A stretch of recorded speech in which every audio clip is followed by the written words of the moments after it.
آج کے جس جدید دور سے ہم گزر رہے ہیں، اس دور میں انسان بہت زیادہ ترقی کر چکا ہے، ایسی چیزیں ایجاد کر چکا ہے، ایسی چیزیں بنا چکا ہے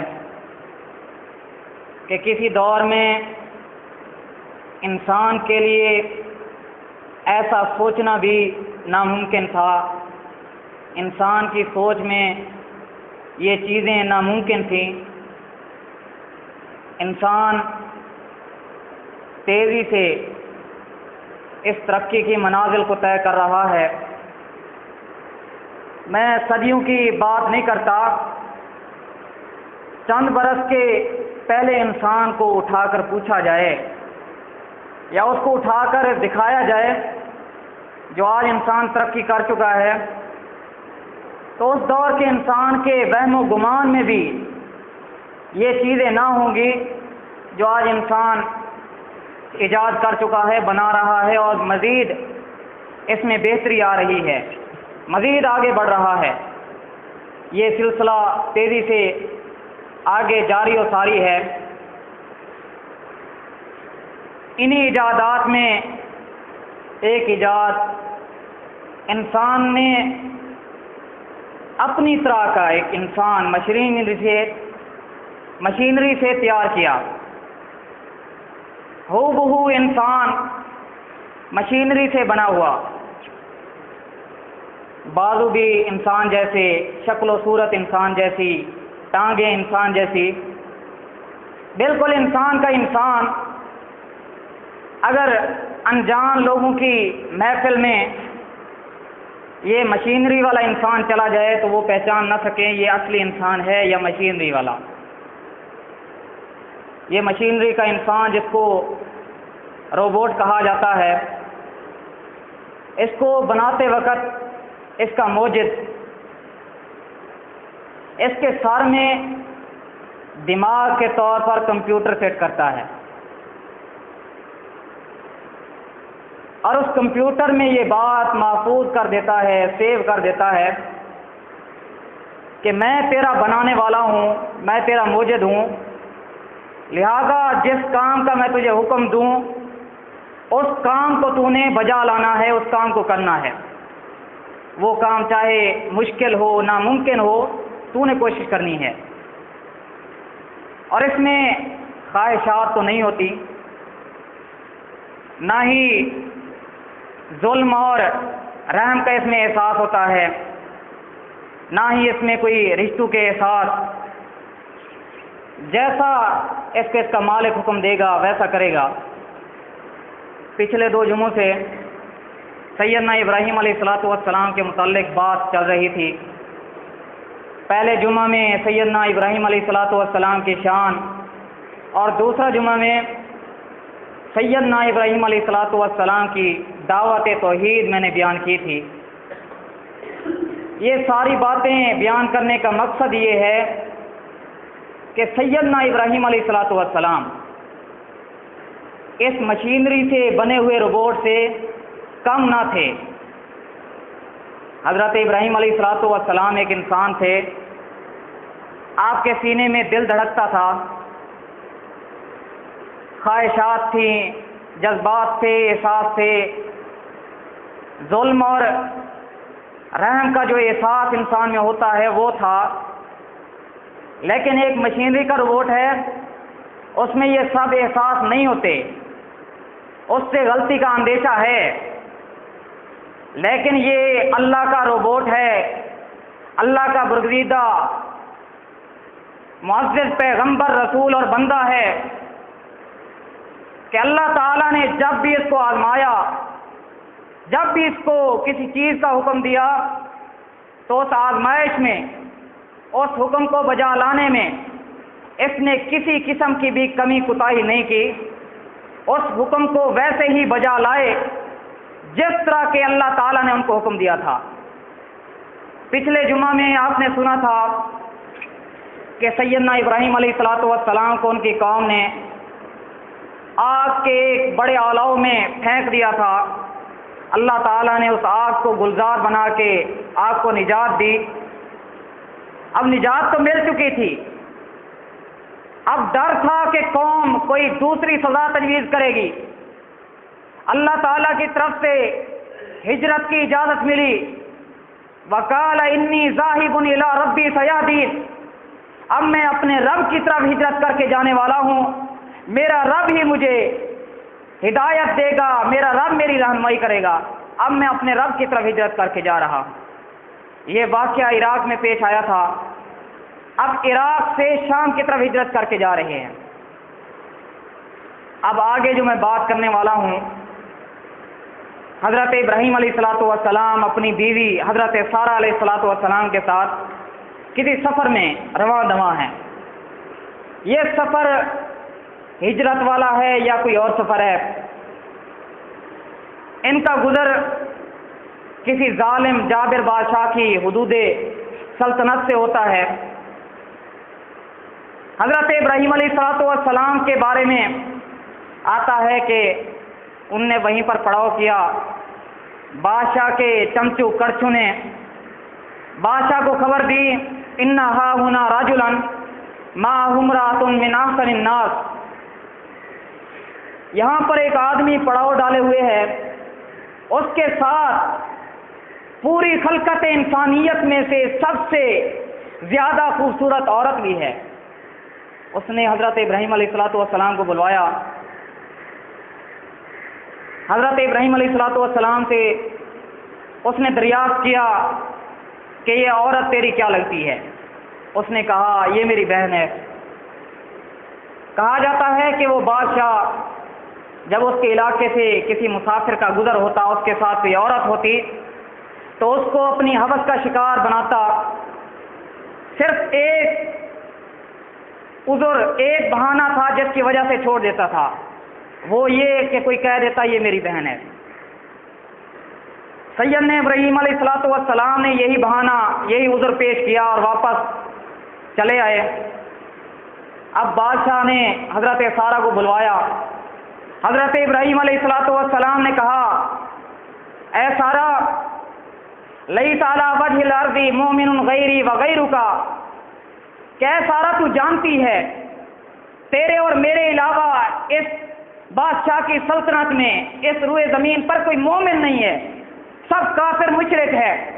ایمان کے لحاظ سے تو اور میں بہن بھائی ہے، کیونکہ اللہ تعالیٰ نے یہ قاعدہ کلیہ رکھا ہے انما المؤمنون اخوہ المسلم اخو المسلم، کہ مسلمان مرد آپس میں بھائی بھائی اور مرد اور عورت آپس میں بہن بھائی ہوتے ہیں، اس لحاظ سے تو اور میں آپس میں بہن بھائی ہوئے، اور تو وہاں جا کر ایسی بات نہ کہہ دینا جس کی وجہ سے میری تکذیب ہو، وہ مجھے جھٹلائیں۔ لمبا قصہ ہے، مختصر اختصار کے ساتھ سیدنا سارہ علیہ الصلوۃ والسلام اس بادشاہ کے سامنے گئیں۔ یہ بادشاہ آپ کا حکم دے کر بے قابو ہو گیا، آپ کی طرف بڑا ہاتھ بڑھایا، اللہ کے عذاب میں مبتلا ہو گیا۔ کہتا ہے ادعی اللہ ولا اضرکی، اپنے پروردگار سے، اللہ سے دعا کر اللہ مجھے اس عذاب سے نجات دے دے، میں تجھے کوئی نقصان نہیں پہنچاؤں گا، تجھے واپس بھیج دوں گا۔ آپ نے دعا کی، چھوڑ دیا گیا۔ پھر وہی حرکت آگے بڑھا، پھر اللہ تعالیٰ نے اپنے عذاب میں گرفتار کر لیا۔ دوسری مرتبہ پھر کہتا اللہ سے دعا کر اللہ مجھے نجات دے دے، میں تجھے کوئی نقصان نہیں پہنچاؤں گا، تو اس سے وعدہ کرتا ہوں۔ حضرت سارہ نے دعا کی، اس کو چھوڑ دیا گیا۔ اس کو چھوڑنے کے بعد وہ سمجھ گیا کہ یہ عام لوگ نہیں ہیں، یہ اللہ کے ولی اور برگزیدہ بندے ہیں، نیک بندے ہیں، میں ان کو نقصان نہیں پہنچا سکتا۔ اس نے بطور خدمت کے طور پر آپ کے ساتھ حضرت ہاجرہ کو بھیج دیا۔